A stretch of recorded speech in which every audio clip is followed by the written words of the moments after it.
We got the next installment for this solo leveling video. Let's go.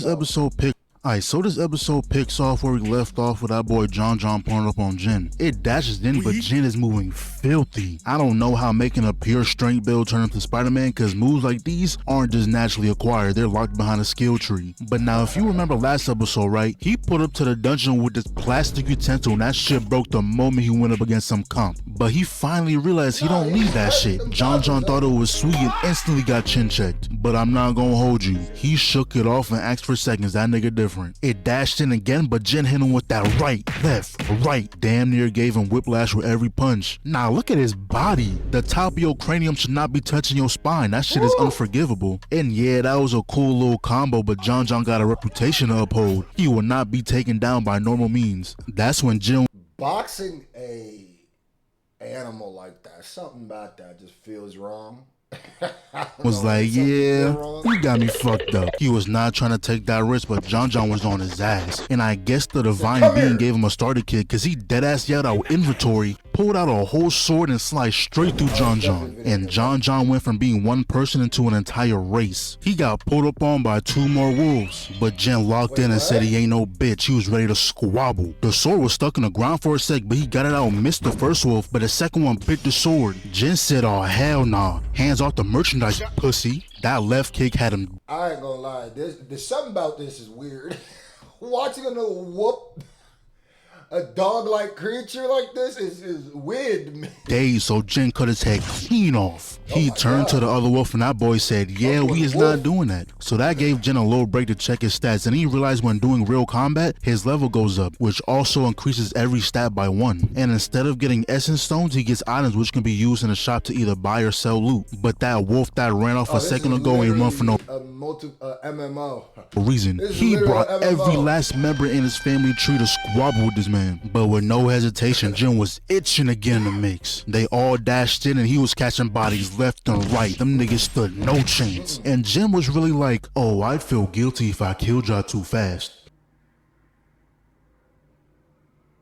Then he proceeded to catch body after body, level up after level up. This man just eradicated the entire race. That wolf really ran off, told his homies to come jump this nigga thinking shit was sweet. He single-handedly got its entire species on the verge of extinction. But after winning that 1v100, that sword durability was looking rough. He also got a teleportation stone so he could leave if he wanted, but he said the job's not finished. He walked away from 100 bodies ready to catch 100 to Kobe, man. 100 more, and that's exactly what he did. Took down everything in sight. Then they told us how different color names mean different things, kind of like in God of War. Pretty much white name tags means you're butt, trash, no hands, absolutely zero intimidation. Orange means that they're on equal terms, they can hang in a fight. And now red means they is built different. 9 times out of 10 they will rock your shit. But now Jin made a lot of progress. The wolves that were once red are now white. He went from level 1 to level 15 in a single dungeon. So he walked down into the boss arena, instantly got attacked. Do you know how hard you gotta get hit to make a snow angel on the wall? And that man wasn't even given a chance to use a sword. It broke on impact. The boss finally revealed itself, and after all that leveling up, it's still orange. And I guess fighting with a broken sword is better than hands, so that nigga said on guard. The snake dashed in and them armored scales ain't no joke. It spun back around and that boy hit the jets. Did a quick little 360 parry. Excellent move. The snake came through with a tail whip. He did block it but still got sent across the map. At this point the snake is just playing with his food. Right here, if the snake so wanted, Jin would have been packed up. Then he hit him with the tail whip again. That boy got sent to Narnia, and that combo was still active. This snake put a Mahogany and spawned in a whole ass train. Jin barely got out of that alive, but he said he's no hoe. He got up, and this shot right here is hard.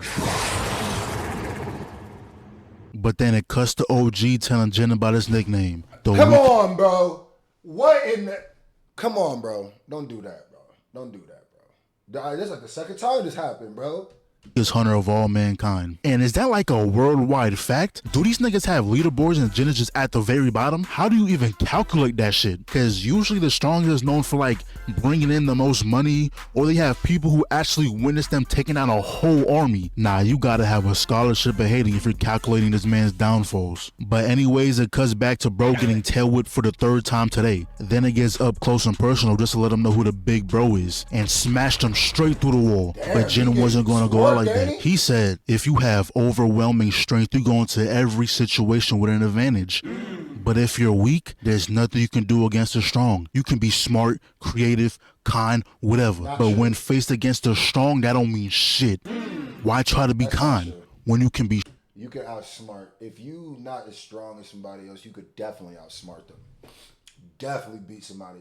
Otherwise, you don't watch combat sports, you don't watch MMA, boxing, that type shit. It's not always the strongest person or who has the most hit power. Otherwise, Deontay Wilder would be the greatest, most undefeated. It ain't always about that. He fights people with less knockout power all the time and lose. You feel me? So I don't agree with that at all. That's why I get mad at the way they do Piccolo, because I felt like Piccolo used to be the representation of, just because you don't punch as hard as the person in front of you don't mean that you can't beat them. And then it kind of just went back on all that. Like, nah, because he can't punch as hard as Goku, he gonna lose. He's strong.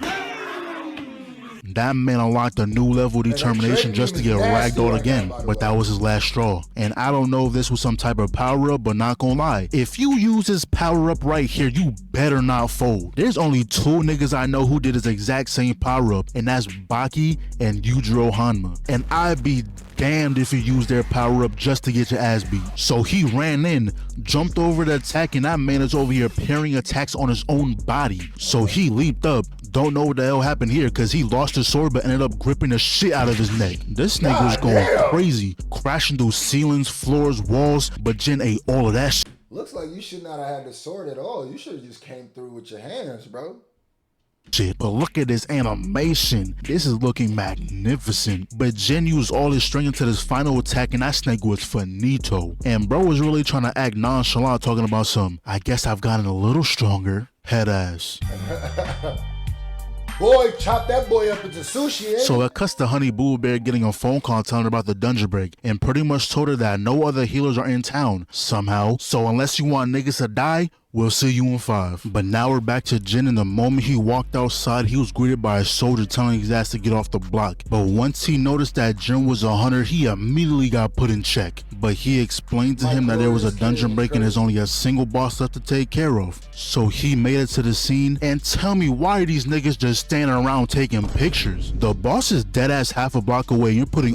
That is, I'm telling you, that's the most realistic part of this whole show that I've seen.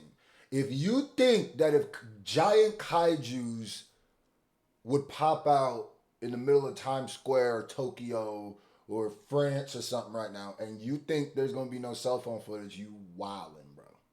You wildin', man. First thing they're going to do is back out the iPhone. First thing, oh my God, is that Godzilla? Wow. Let me get this. Hold on, I'm finna go viral. Someone going to throw a watermark on it or some shit. Y'all... We would be doomed for some shit like this.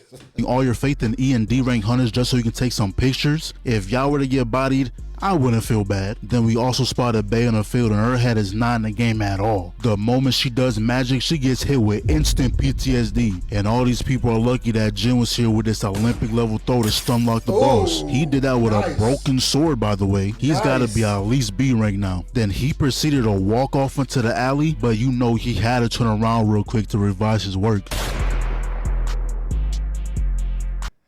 Hey, we here, baby.